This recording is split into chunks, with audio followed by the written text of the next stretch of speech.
Well, thank you for coming. My name is Mark Vukovich. I'm CEO at the zoo, and we're here to announce our coming season and the new things that are opening and the new animals we have and a little bit what's going on in the coming year. First off, we're having the grand opening of two new exhibits this year. Our Bactrian camel exhibit, which is the entrance exhibit. It's in the park as you come into the zoo, and it'll be open year-round with animals out year-round. One of the reasons we picked these camels are from the Gobi Desert, Mongolia, and they're comfortable between 25 below and 110 above. And there's not very many animals in the world that can take those kind of changes in environment, and so they will be out year-round. And our more exciting news is we have a surprise birth. We have a little Bactrim baby that's 4 weeks old, and we'll be taking you people down to show you our baby camel, who's really, really cute. Our other new exhibit is our new indoor viewing of penguin and Aldabra tortoise. They're two of the kind of iconic species at the zoo. They've been here since we opened in 1986 for the penguins, and the Aldabra have been here since 1966 when the zoo was founded. Believe it or not, both are sensitive to temperature changes. The tortoises like it above 85, and the penguins are from the coast of Chile, and they're temperate, and they don't like it real cold, and they don't like it real hot. And so those animals have not been able to be seen year-round at the zoo, and now we have indoor heated viewing. We have state-of-the-art facility with a sand pit for the tortoises, so they may decide to have some eggs and maybe baby tortoises. We have an indoor pool for the penguins, so in the winter they can still splash around. And that new exhibit is going to have its grand opening this spring also. So those are the two new additions at the zoo. Coming on board at the zoo in the future, we are doing a new barn in our Kids Kingdom area that'll let us have some more indoor viewing capability in the winter. The otter exhibit is going to be expanded so we can have baby otters. And we are finishing up our fourth African yard, which is behind Rhino, that has a viewing deck and a learning platform and a covered area to watch the animals in, and we may feed giraffe there. We may have some new species come this summer once the grass takes, and we'll keep you posted because we'll have another surprise for that as we get farther along. As usual at the zoo, we have all kinds of fun things going on. The things I want to talk about most are, of course, our Zoo Brew. It starts June 3rd. It goes for 13 consecutive Wednesday nights, 5:30 to 9-ish. The bands have been listed and are on our website. I'm out of touch with what's popular, but I guess we have some of the best bands in the area coming again this summer. We'll have more parking, and we'll have more transportation when it comes to getting you to the front door from the far ends of the lot, so don't stay away because of that. We'll make sure we can get you in. We also are doing Adventure Days, which is a family weekend where we'll have people here from outside the zoo that go along with whatever the subject matter is, conservation, health with kids, and we'll have entertainment and fun things going on. So when you see Adventure Days posted, that's a great weekend to bring your kids and come to the zoo.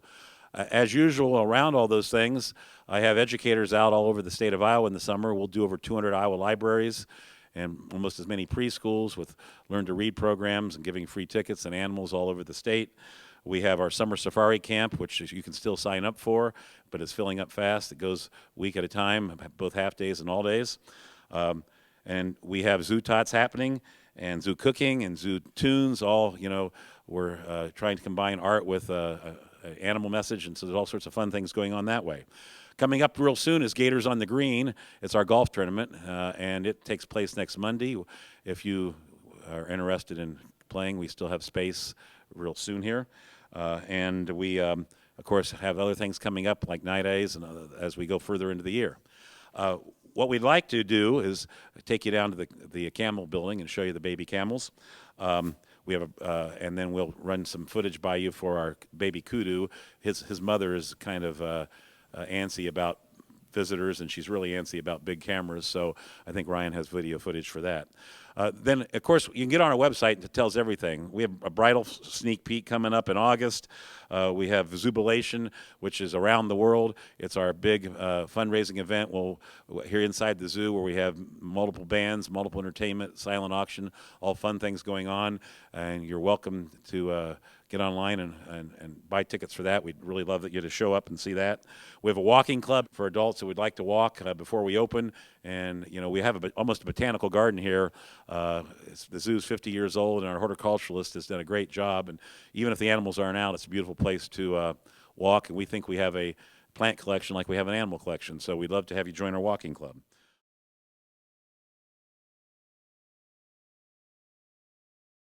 Well, last year we had record attendance. Our total audience was 450,000 plus. The goal here at the zoo for a couple years has been hit that 500,000 mark. Um, we have all the things in place to do that. We have a great zoo, great new exhibits. We have more parking. We have one thing we can't control, and that's the weather. And obviously, anyone living in Iowa this spring realizes that when it's 44 degrees and it's pouring down rain outside, 200 people come, and a day later, when it's 68 degrees and sunny, 4,000 people come. So we need dry, cool weather.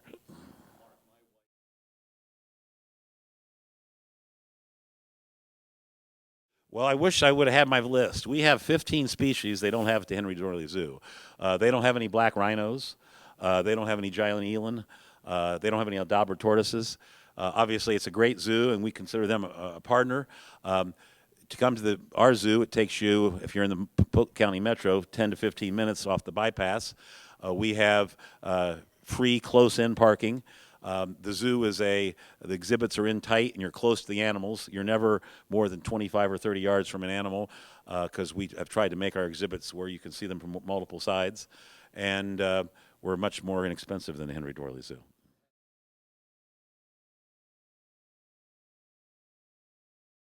What people like about it, they're close to the animals, it's clean, it's safe, it's reasonably priced, and we have a conservation message tied into every one of our exhibits, and have tried to theme the exhibits so if you're in Australia and you're from Red Oak, Iowa, you might have a feel for what a outback ranch barn would look like in Australia. You might understand that the native musical instrument is a didgeridoo, what they use boomerangs, and we have tried everywhere we go to put a little history and a little bit of how the people live in our exhibits, and I think that's unusual for a lot of zoos.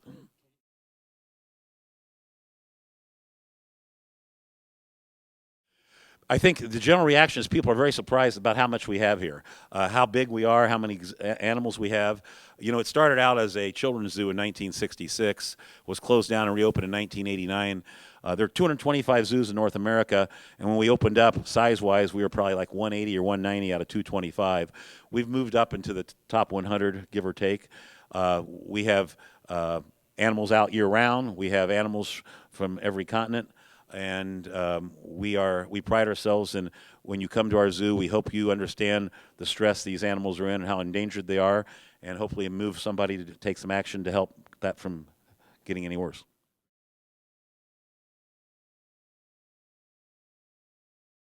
Having a free exhibit when you come to the zoo is kind of unusual for most zoos anyway. If you're going to pick up grandma at the airport and you have kids here, we have a playground, heated bathrooms, an observing deck where you can watch the camels roll in their sand pit, and you can do that year-round. That's unique in itself. At zoos, anytime you have babies, it's a wonderful thing. I joke that if I could have a baby every month, I wouldn't need to pay for any of my advertising dollars because people like you would come out for free to look at the animals. So babies are cool.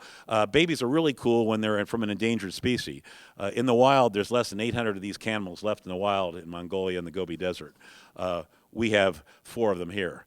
And our goal as a zoo is, recreation is very important, but as the animals around the world are continually under stress and more become either endangered or threatened, anytime we can add numbers to the species that are in that way, we feel real proud of that.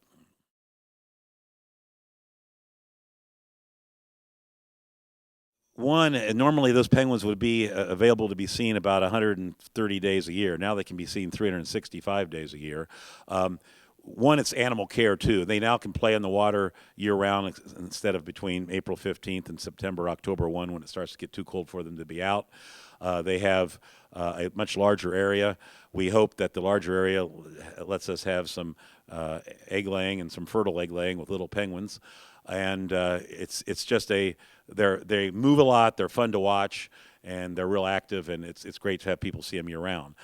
On the other side of the coin, the Aldabra tortoises, because they're so temperature sensitive and the ground temperature needs to be 70 degrees before they're out regularly, that really has almost given us another exhibit because now you can see them year-round. And, of course, Barnaby, our large Aldabra, is 90-some years old, and he's the only original member of the zoo. He was brought here in 1966, and, of course, he's outlived all the other animals, and he's really just entering middle age. He could live to be 150 years, and he is very bright and very engaging, and we've all a lot of people here felt we owed him a better place to live. Just he deserved a better place to live.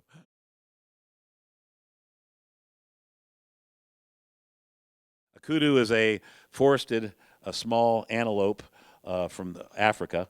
They protect themselves more from stealth and mixing in with their background than they do from running from prey, and they have spiral horns. We've had kudu here for 4 or 5 years, but this is the first baby we've had at the zoo.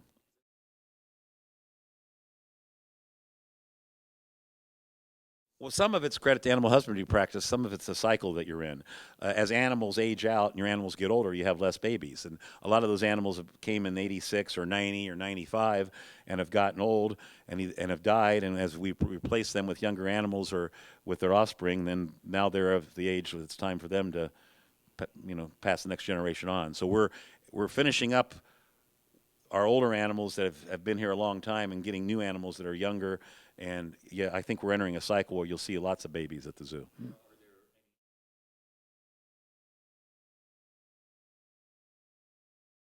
A lot of times we don't know till very late in the process because they do it when we're not around.